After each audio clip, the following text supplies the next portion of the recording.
Okay, so we got the battery trays pretty much finalized. This was the one, if you recall, in the front that required some additional support, so I welded in a piece of angle iron there. Hopefully that'll keep it from flexing. And then we got the rear one, really no changes there. And I figured I was gonna do speed nuts in the fender, but that would put, you know, the 25 or 30 pounds that that battery weighs on those just the 4 points. So I made these links. That's just more of this 3/16 stainless with some captured welded nuts. So those are gonna act like big lateral washers to help displace that weight a little bit. So just getting everything painted up, and kind of humid tonight, so it's taking a little bit. And then just kind of figuring out what the game plan for the weekend's going to be. I have some brake stuff on order, namely a Willwood adjustable proportioning valve. And once that gets here, then we can plumb brakes. So the plan there is plumb the fronts and then cap the rears.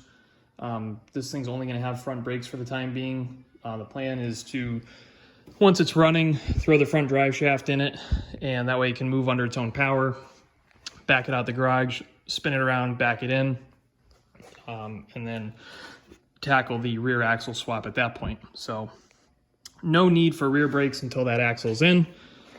So we're gonna get started this weekend just by finalizing the battery situation and measuring for what I can do for an intake. It's gonna be tight, and in hindsight, I probably should have kicked this battery 90 degrees so that they're both this way, because it's gonna be tight here, and I'm also gonna have like a cavity here where there's gonna be nothing, which like isn't the worst thing in the world because it will give me pretty good access to the passenger side cylinder bank, but also it is gonna kind of force my hand to make it a pretty tight intake system over here. So we'll see what that develops into. And I guess we'll just update you guys next time something cool happens. Okay, so today we are going to attempt brakes. The goal for today is just get the fronts plumbed and the rears capped. So just a quick summary, this is the GMT 800 Hydro Boost with the corresponding master cylinder. So this is what would have come on like a 01 to 07 truck. We are then going to run into this Willwood adjustable proportioning valve. And then from there, we're going to tee off to the front axle, no ABS.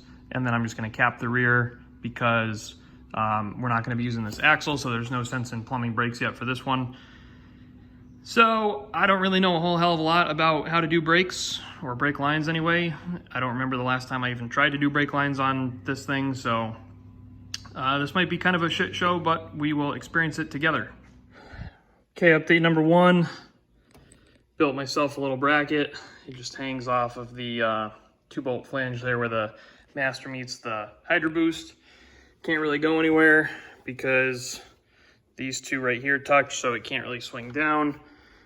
Pretty sturdy. More of that 3/16 stainless stuff.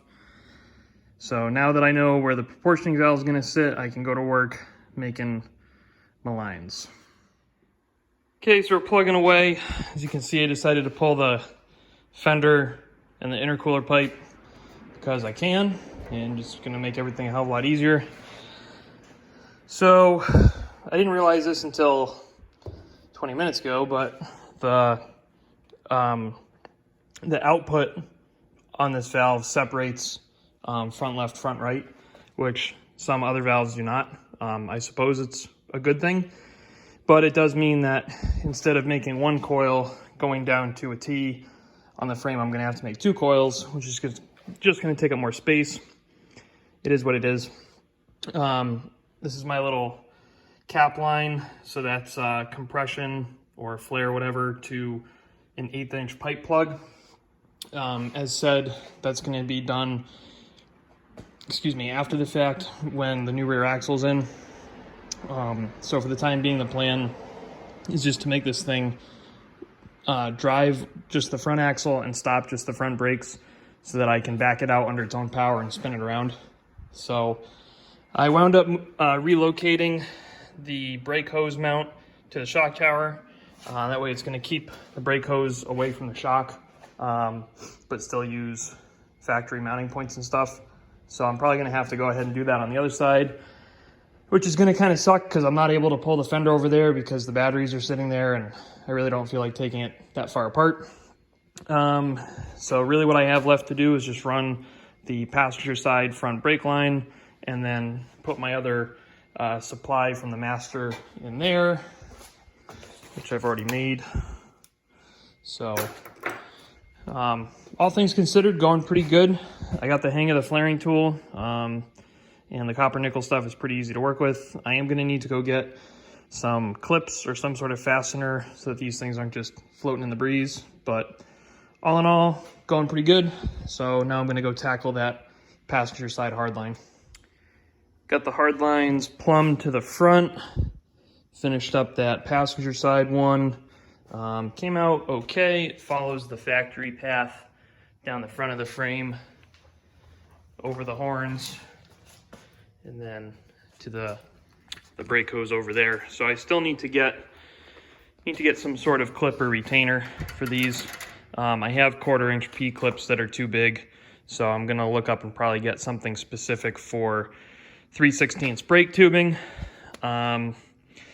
This thing, we'll find out if it works. I'm pretty happy with it so far, I guess. I don't really know. I think this is probably 1/8 pipe. That's like a brake switch.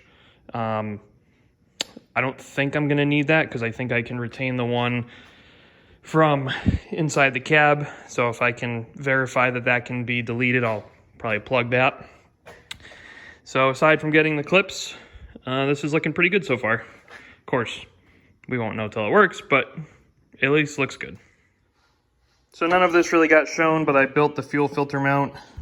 It's very similar to the battery trays in that it utilizes nutserts on the inner fender, or the skin of the fender, I suppose.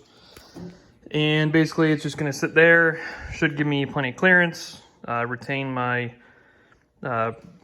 sending unit for the fuel pressure gauge. So we got 1/2 inch in, and this is gonna be 3/8 out.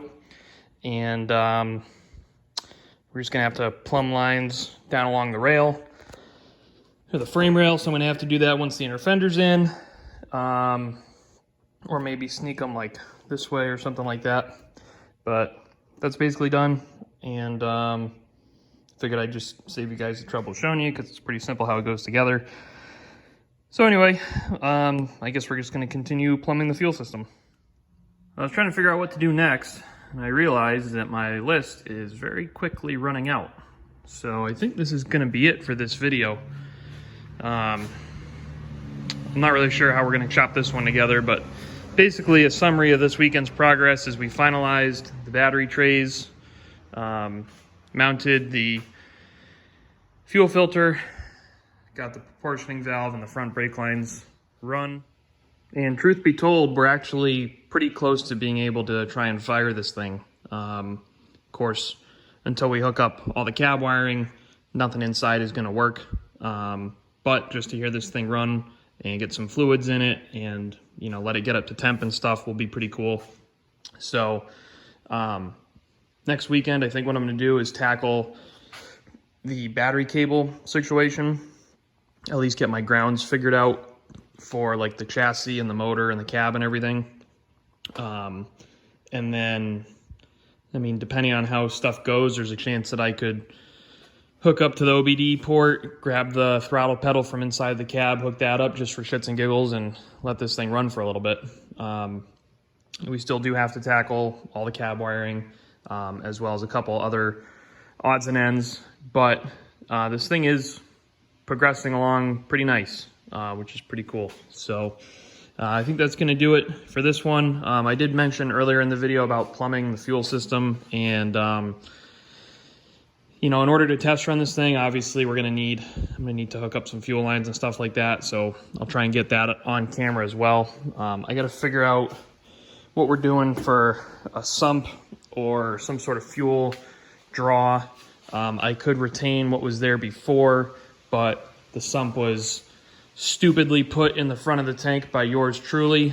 And you know, the whole quarter tank thing really sucks. So probably gonna do something different there. But All in all, a pretty productive 2 days on this thing, and we are looking good. You know, really hopefully have this thing on the road by the end of the summer.